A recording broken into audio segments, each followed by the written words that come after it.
तो दोस्तों, भारतीय सेना में अग्निवीर भर्ती 2024 के लिए ऑनलाइन आवेदन फॉर्म प्रोसेस शुरू हो रखी है।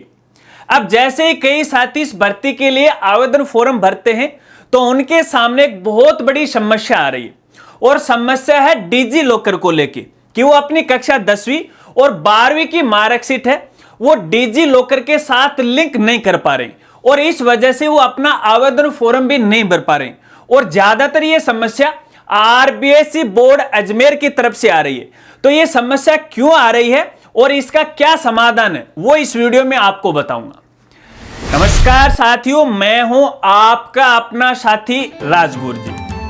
तो दोस्तों, जैसा कि आप सभी को पता है, भारतीय थल सेना में फिलहाल अग्निवीर भर्ती 2024 के लिए आवेदन फॉर्म भरे जा रहे हैं, और अभी तक इसकी जो लास्ट डेट है वो 23 मार्च 2024 तक है। ये जो भर्ती है स्टेट वाइज है, अलग अलग है, वो निकाली गई है। अब यहां पे जैसे ही जो साथी इस भर्ती के लिए आवेदन करते हैं तो उनके सामने डिजी लॉकर को लेके समस्या आ रही है। डिजी लॉकर के साथ वो अपनी कक्षा 10वीं या 12वीं की मार्कशीट लिंक नहीं कर पा रहे हैं। जिन्होंने वर्ष 2023 में या तो कक्षा 10वीं पास की है या फिर कक्षा 12वीं पास की है। तो ये समस्या क्यों आ रही है, सबसे पहले तो अपन इस पे बात कर लेते हैं। जैसा कि आपको पता है कि जब भी आप इस अग्निवीर भर्ती के लिए आवेदन फॉर्म भरते हो तो रजिस्ट्रेशन के यहाँ पे दो तरीके हैं। पहला तरीका है अपने आधार कार्ड के जरिए, और दूसरा तरीका है यहाँ पे कक्षा 10वीं की मार्कशीट के जरिए। और ये जो मार्कशीट है अपना जो डिजी लॉकर अकाउंट है उसके साथ भी हमें लिंक करना पड़ता है, लेकिन फिलहाल ये लिंक नहीं है, इस वजह से आपके सामने ये समस्या आ रही है। तो समस्या का तो कारण यही है कि डिजी लॉकर के साथ है आपकी मार्कशीट है वो लिंक नहीं है। ये जो लिंक है आप खुद अपने स्तर पे नहीं कर सकते। अब जैसे ही ये समस्या आई तो बहुत सारे हमारे जो साथी वो लगातार आरबीएसई बोर्ड अजमेर में व्यक्तिगत जाके है वो चक्कर पे चक्कर काट रहे हैं, लेकिन फिर भी उनकी समस्या का समाधान नहीं हुआ।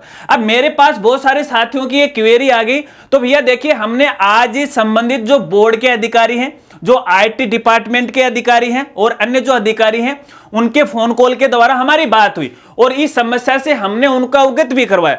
तो उन्होंने हमें यह बताया है कि आप 2-4 दिन का और वेट कीजिएगा। 2-4 दिन के बाद है सभी जो डेटा है वो अपना डिजी लॉकर है उसके साथ वो लिंक कर दिया जाएगा। अब यहां पे बताना चाहूंगा, देखिए ये समस्या कुछ अलग प्रकार के स्टूडेंट के साथ भी आ सकती है, जिन्होंने मार्क्स इंप्रूवमेंट को लेके है आवेदन किया था और क्वालिफाई भी कर लिया। हो सकता है उन्होंने वर्ष 2022 में एग्जाम दी थी या 21 में दी थी, तो उन सभी का जो डेटा है आरबीएसई बोर्ड अजमेर के द्वारा डिजी लॉकर पे है, जल्द से जल्द वो अपडेट कर दिया जाएगा। तो ऐसे में सभी साथियों को मैं कहना चाहूंगा, यदि आपके सामने भी इस प्रकार की समस्या आ रही है तो आपको बोर्ड व्यक्तिगत जाने की कोई आवश्यकता नहीं है, क्योंकि आपके जाने मात्र से उस समस्या का समाधान नहीं होगा।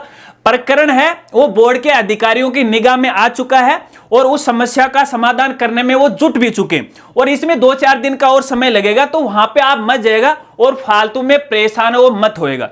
अगर आपके सामने ये समस्या आ रही है तो मैं आपको ये राय देना चाहूंगा कि आपको वाया कॉल के जरिए, वाया मेल के जरिए है बोर्ड को सूचित करना चाहिए, ताकि ज्यादा से ज्यादा जब बोर्ड के पास समस्याएं जाएंगी तो उन समस्याओं का समाधान बोर्ड भी है वो जल्दी से जल्दी करेगा।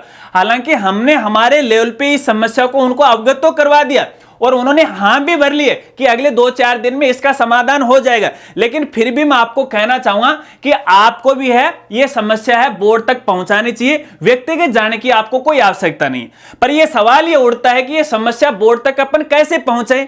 तो भैया आपको बताना चाहूंगा, अपने स्क्रीन के ऊपर मैं आपको 1-2 मेल आईडी प्रोवाइड करवा रहा हूं, साथ में बोर्ड के जो नंबर हैं, फोन नंबर हैं, वो भी मैं आपको प्रोवाइड करवा रहा हूं। इन पर आप कॉल भी कर सकते हैं और मेल भी कर सकते हैं।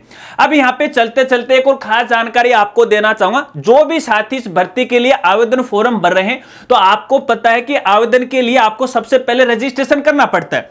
अब यहां पे देखिए, आप आधार कार्ड के जरिए भी कर सकते हो और अपने 10th की मार्कशीट के जरिए भी आप कर सकते हो, लेकिन दोनों ही कंडीशन में डिजी लॉकर के अकाउंट की आवश्यकता होगी। यदि आपने डिजी लॉकर नहीं बनाया है तो अभी तक अपना डिजी लॉकर अकाउंट है वो बना लीजिएगा।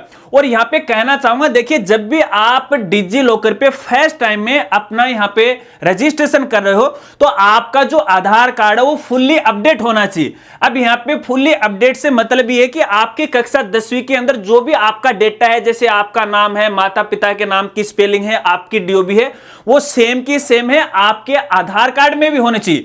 क्योंकि डिजी लॉकर का जो अकाउंट है वो अपने आधार के जरिए वो लिंक होता है। अब आधार में जो डेटा होगा ना वो डिजी लॉकर में आएगा। अगर आपका आधार का डेटा गलत होगा तो आपका डिजी लॉकर का अकाउंट है वो गलत हो जाएगा, और डिजी लॉकर का अकाउंट गलत हो जाएगा तो जब आप ये जो अग्निवीर का आवेदन फॉर्म भरोगे ना तो उसके अंदर है वो डिजी लॉकर वाला है डेटा आ जाएगा। तो ऐसे में आपका पूरा आवेदन फॉर्म है वो गलत भरा जाएगा। तो पहले एक बार आप अपने लेवल पे चेक कर लीजिएगा कि अपने आधार कार्ड के अंदर अपना डेटा सही भी है नहीं भी। और इसके अलावा साथियों को मैं कहना चाहूंगा, यदि आपने अपने आधार कार्ड के साथ अभी भी मोबाइल नंबर लिंक नहीं करवाया है तो भैया आज ही है वो करवा लीजिएगा। सभी स्टूडेंट को मैं यहां पे कहना चाहूंगा, देखिए आधार कार्ड को शायद आपने बहुत पहले बनाया होगा, उसके साथ किसी प्रकार की कोई छेड़छाड़ आपने नहीं की होगी। तो देखिए रूल के अनुसार यहां पे अपनी जो आधार अथॉरिटी है उनके अनुसार अब अपने आधार कार्ड को है ना 10 साल में एक बार आपको अपडेट करवाना पड़ेगा। अगर 10 साल हो जाते हैं उसके बाद यदि आप कोई भी अपडेट नहीं करवाते हो तो आपका जो आधार कार्ड है वो डीएक्टिव हो जाएगा। तो ऐसे में सभी को कहना चाहूंगा यहां पे अपने आधार कार्ड को फुल्ली अपडेट करवा लीजिएगा। फुल्ली अपडेट से मतलब है अपने जो फिंगर हैं वो अपडेट करवा लीजिएगा, अपनी जो आंखें हैं या फिर पुतली हैं इनको अपडेट करवा लीजिएगा, अपनी जो फोटो है वो चेंज करवा लीजिएगा। अगर आपका एड्रेस में किसी प्रकार का कोई परिवर्तन हुआ है तो वो अपडेट करवा लीजिएगा। अगर इस प्रकार का आप अपडेट करवाओगे तो आपको 100 रुपए का शुल्क है वो देना पड़ेगा। अगर आप आधार कार्ड को अपडेट ही करवाने जा रहे हो तो सारा अपडेट करवाओ ना, मात्र एक फोटो क्यों अपडेट करवा रहे हो, मात्र एक मोबाइल नंबर क्यों अपडेट करवाए हो। सारा डेटा आप अपडेट करवाओगे तो आपका आधार है वो फुली अपडेट भी हो जाएगा और डीएक्टिवेट की जो समस्या सामने आने वाली है वो भी नहीं आएगी। आशा रखता हूं ये बात आप जरूर समझ गए। और अग्निवीर का आवेदन फॉर्म कैसे भरा जाता है इसके लिए हमारा जो दूसरा चैनल है ज्ञान कामना यूट्यूब चैनल, उस पर भी जल्दी वीडियो आने वाली है। अगर वीडियो जानकारी आपको अच्छी लगी तो वीडियो को लाइक कीजिएगा और अपने दोस्तों के साथ वो जरूर शेयर कीजिएगा। और इस फॉर्म को लेके या फिर अन्य प्रकार की कोई भी समस्या है तो आप समस्या कमेंट के जरिए मुझ तक है वो पहुंचा सकते हैं। आपकी मदद करने में मुझे खुशी होगी। तो मिलते हैं फ्रेंड्स अगली एक नई वीडियो के साथ, तब तक के लिए जय हिंद जय भारत।